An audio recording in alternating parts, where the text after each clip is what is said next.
Cavaliers and Damian Lillard's Portland Trailblazers pick it up in the third quarter. As expected, Blazer hit him with the backcourt. Smith. I know that's going to be our Smitty's top 5 plays under the rim. Kind of half Smitty. I liked it. It was good enough. Lillard at 33 on the night. Look at the footwork from Al-Farouq Aminu as he sets up C.J. McCollum. McCollum went for 19.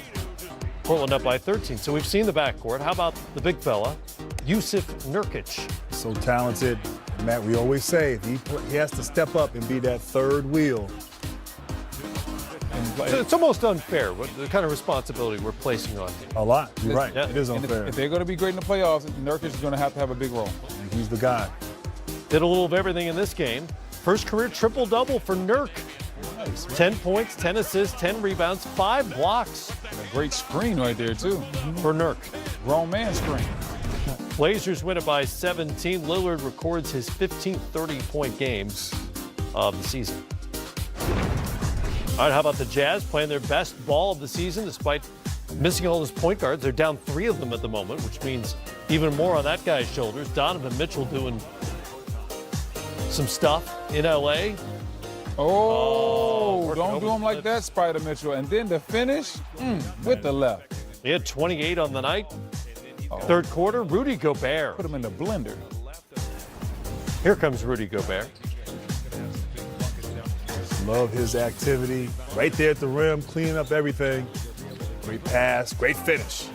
7 of 10. They don't really call Walker out in the NBA anymore. Maybe. 7 of 10 from the field, 23 points, 22 rebounds for Gobert. Jazz pulling away. It's Jay Crowder, then it's Kyle Korver. Between the two of them, they knocked down 9 threes on the night. Jazz win at 129-109. They're legitimately down 3 point guards, and they've won 5 in a row. This shows you their toughness, the grit that they have, and great coaching by Quinn Snyder, the brotherhood. What? The brother who? The brotherhood. I don't know what that is. Oh, yeah. I don't know what that is. Come on over. You guys can pick that up later. At the buzzer, really should have done that with the accent, I think. You got to try it, right? Yeah, at least try it. Knicks and Wizards across the pond from London. See, we've got the music. We're in the spirit of things. Go to the loo. Coverage starts at 2 p.m. Eastern. You could have chosen the lift or any number of other terms. You went with the loo. The loo, yes. Coverage starts at 2 p.m. Eastern time. I don't know how you guys view this. It's a long NBA season. It's a grind, obviously. But to me, this just almost seems like a little mini vacation in the middle of all of it. You know, yeah, I mean, in a way it is, but I do think the challenge is when you come back. Yeah. You know, teams that have gone over and come back, and now you have to sort of reacclimate yourself, and that first few games back can work against you. But yeah, you get a little break, go across the pond. You get a little mini vacation, you get to hang out. A lot of guys bring their family with them. So it's a little bit of a mini vacation. You get to chill out and reflect. But like Grant Hill said, when you come back, that time difference and everything hits you. So it is like a vacation. Same thing for the rest of us, right? Something like it. Disappointed you didn't try the accents either. Fish and chips. Sure, close enough. Ended Toronto's 5-game win streak, and I don't have the standings in front of me. I believe that knocked Toronto out of the best record in the league, right? Milwaukee won tonight. Something like it. I'll double check this. Milwaukee is, Milwaukee's 32-12. Milwaukee's number 1. 117-108. Thank you very much. There's your final, and here's Kyrie Irving. Not that Kyrie necessarily had to say something about who should be closing games in Boston, but there's no better evidence than what we just saw. Yeah, and when we talked about it there, I mean, probably one of the best closers. Won games, playoff games, championship, game 7s. And they needed that. I mean, the 3 bad losses they had on the road at Orlando, at Miami, Brooklyn as well. So to get back home against a great team, Kyrie Irving came out, played great. Of course, Toronto, give them credit. They fought back in the game, made it a close game, but Irving down the stretch is just too good. Yeah, Irving down the stretch is incredible, and I liked how he bounced back from the adversity that he had been through. There, obviously, in the Orlando game, he wasn't happy with the way the game ended. He didn't get the ball, felt that he should have gotten the ball. Made some comments that his teammates didn't like. He later reeled it back in, but instead of harping on it, he made his apology, went past it. In this game, he proved why he needs to be the guy that gets the ball at the end of the game. And so it's more about showing than talking about it with your mouth. He showed why he should be the closer, hitting big shot after big shot. And I think that's something that these young guys on this team can respect, because you can talk about it, But these young guys last year, they were a game away from the NBA Finals, so all the lip service doesn't matter. They want to see it. Right. And tonight, Kyrie showed that Uncle Drew was in the building, and he was saying Uncle Drew needs the ball in the clutch. His clutch resume is pretty good, as you made mention of. Sometimes people forget, so you got to, just when they forget, you got to remind them who you really are. You're from Missouri, right? Yes. Show me state. You got to show me. Sometimes you got, especially younger people. It's absolutely true. So 2-1, Boston leads the season series now. What do you feel like you know about these two teams were they to hook up in a playoff series? Absolutely nothing. Absolutely not. Because Boston has been so inconsistent all year long. They have these big wins, and then they will baffle you, and they'll get blown out by somebody that they shouldn't be blown out by. So I'm waiting to see for Boston to show me some consistency. I know they have the best talent in the Eastern Conference. I'm waiting for that talent to come together consistently like it did tonight. Yeah, I mean, Brendan said it best. I mean, we see this performance tonight by Boston, but then they're the type of team that, next time could be blown out by 25. And so they have to figure it out. I think we all knew it would take some time as you reinsert Kyrie Irving from last year, Hayward coming off the injury, guys who had great roles last year and came out of, Tatum and Brown. But we thought it'd be figured out by now. And it's a little bit alarming. Great win tonight, but they didn't look great the last 3 games. Right. They can put together maybe the second half of the season, just a run of games, 2 or 3 weeks where they get hot and they start playing the basketball we all anticipated. Then you might start saying, okay, this is the Boston team. But until then, I'd probably go more with Toronto just because I know what I'm going to get from Toronto. The consistency of what they've shown throughout the season will carry over to the playoffs. Even within this game in the fourth quarter when Toronto was going on I think it was a 9-0 or 10-0 run to get back into the game and retake the lead, Boston had some terrible possessions before Kyrie kind of took over the game. That's the difference between these two teams. The consistency that Toronto has, the role definition. Though you rarely see guys get out of character for the Toronto Raptors. Everybody knows their role. We played through Kyle Lowry, we played through Kawhi, and I get my shots off of them, and that's why everything moves smoothly. When you watch Boston, those Boston players sometimes hold the ball just a second too much. And that 1 second, that's the difference between getting a good shot and a great shot because they're all looking and trying to figure out when is it my turn to get mine? And that can be a problem at times when you don't have those roles clearly defined. No, I mean, you said it best. I mean, you look at Boston, and obviously Kyrie Irving is who he is. He's the best player on the team. But, Tatum was the go-to guy last year in the playoffs. And then you have, Terry Rozier, who has a chip on his shoulder, and it feels like he should be getting his numbers. Hayward is a guy who's been accustomed to being that guy. So you have a lot of guys who are accustomed to being the alpha male and now having to figure out how to adjust and adapt and fit in. And it's not working right now, whereas, it's not working consistently. Right. But in Toronto, it's clearly defined. Sure. And so that's why they've been able to play at a high level, pretty consistent throughout the year. Good one tonight in Boston, and the Celtics beat Toronto 117-108. Checking in on the Pelicans. We got 2 games for you on Thursday, trusting the process, visiting the Pacers, and then the Lakers and Russell Westbrook and PG-13. 9:30 p.m. Eastern. Coverage starts at 6:30 with the Game Time. That's us on NBA TV. Now, you notice I didn't say LeBron because he will not be playing. LeBron James out for at least 2 more games. However, he has been cleared to return to practice next week. Since injuring his groin, the Lakers have gone 4-7 in 11 games without him. Their next 2 are on the road at OKC, which is on our network, and at Houston. And Rich Paul, his agent, weighed in today, reading, quote, "We don't give a bleep what anyone, what nobody thinks or says. We're going to do what's best for him. The best case scenario was 3 weeks. The worst case was 6 weeks. And we're right on schedule," end quote. Rich Paul drops the mic and walks off.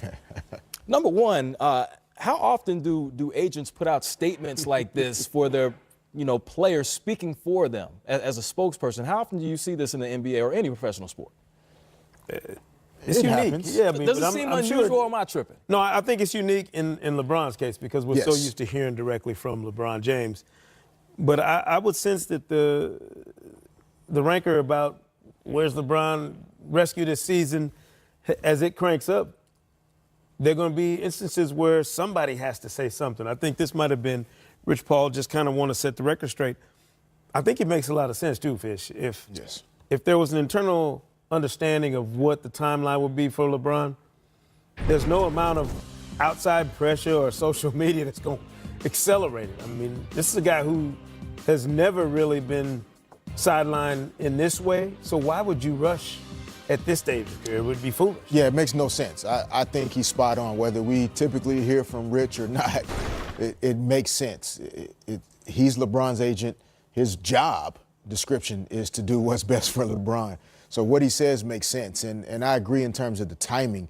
I think everyone's just kind of clamoring for something because LeBron hasn't really spoken.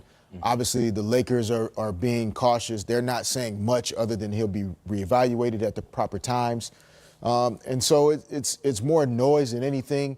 With a significant groin injury, to 2 or 3 weeks later to be wondering why he's not back tonight doesn't really compute for me. So I say continue to take your time and do what you need to do. All players are different. We saw Steph Curry have a similar injury. He missed 11 games earlier in the season. Steph, of course, a little bit younger than LeBron. But taking it onto the basketball court, how urgent is it for a player of LeBron's stature, who's obviously the best player in the league, the most important player on their franchise, for him to get back, seeing how they've slid from a top 4 seed now down to teetering to maybe being a lottery team? Well, it's important for him to get back as soon as possible, but that has to be done in the right way. Steph Curry's injury probably was a different type of injury. LeBron's play was an awkward play and looked to put much more severe strain on the groin area than the play we saw from Steph Curry's injury. Getting LeBron back is paramount, but remember, this is month 4 of year 1. So if you want the LeBron James for the next 3.5 seasons to play at the MVP type level that he's capable of and showing no signs of really slowing down, then it is paramount to be patient right now. A few weeks now saves you a few years later, and that's what they need to do with this young man. Well, it seems like you definitely want to take that into consideration, but let's not forget LeBron's not getting any younger. We all know Father Time's undefeated, so while you still want to manage that injury, you still want to make sure you don't lose an opportunity. This is a team that was right there close to the 2 seed earlier in the season. But that was early in this season. There was also a situation where, did we really think the Lakers were a top 2 or 3 team in the Western Conference right now? So what they're doing is exposing themselves for what we knew them to be without LeBron James. You know, a team that would be maybe battling for one of those final spots in the playoff mix. The bigger pressure to me on the Lakers is actually external. You got now a Utah team with a very favorable schedule coming up, you know, throughout this entire second half of the season, and they're playing better. So now if you're the Lakers, you're not just playing for the internal expectations. Now you got to worry about the real estate around you and who is climbing, who's coming up after you, chasing that playoff spot that you've been sitting in. That's where I think the pressure, not on LeBron or anybody else, but just on the organization itself, weighs heavier than it might have otherwise. Look at what the Jazz, the Kings, you know, and really the Timberwolves and Pelicans are kind of out there, but not a threat right now the way that the Jazz are, clear and present. And then the Kings, if they get on a roll, then that's another team you got to worry about. What you got to have, if you're the Lakers, is LeBron back healthy and drama-free down the stretch run of the season. If it takes 2 or 3 more games, 4 games, whatever it is, you weigh that out and allow LeBron the time he needs to get healthy. We talked about this off cam, but showing the signs of panic is when you look at Magic and Rob Pelinka and those guys, and Derek, I'll direct this question directly to you since you're familiar with the inner workings of that organization. Is there a situation where they make a knee-jerk reaction and make a move even though they're still waiting on LeBron just to try to maintain staying afloat in the Western Conference playoff standings? I don't get the sense that that's what the feelings are. I think the thoughts lead more towards the future than right now. I believe the move to add LeBron James this year, or the decision that he made to come to L.A., was really about what they're going to build this year into next year and really positioning themselves to be a destination for another top free agent or another top player via trade. Mm-hmm. And I think they've done a lot of that work. I do think that there are other players around the league that at the right time, and if things fit together, they will be willing to join LeBron in L.A. And I think that's on track. And so I'm not sure if there's any huge move they would make in terms of LeBron being in or out. I think that move will be made either way. The only potential wrinkle in this entire timeline, of course, is the trade deadline. You know, if somebody is desperate at the trade deadline to make a move or to do something, and the Lakers are on that phone, then all bets are off. We don't know what might happen. But I think that would be the case whether LeBron is in uniform Correct. or not. That's what I agree with. Having the trade deadline on the schedule the way we do before All-Star Weekend changes the dynamic, changes everybody's metric on how you approach it. That's the only, if to me, if the Lakers get past the deadline, Fish, why would you do anything to upset what you potentially have going on this summer? You ride this season out no matter what, no matter who's healthy, let chips fall where they will, and continue with your long-term plan to build this organization back up to the point where it can be a contender for years to come. The NBA trade line coming up 2 weeks from tomorrow, so make sure you keep it locked right here on NBA TV, where we have all the latest updates on all the latest trade news. Luka Doncic, leading candidate for Rookie of the Year. We're going to talk to Jeff Skin Wade, who has all the insight on what's going on in Dallas. More Game Time coming up.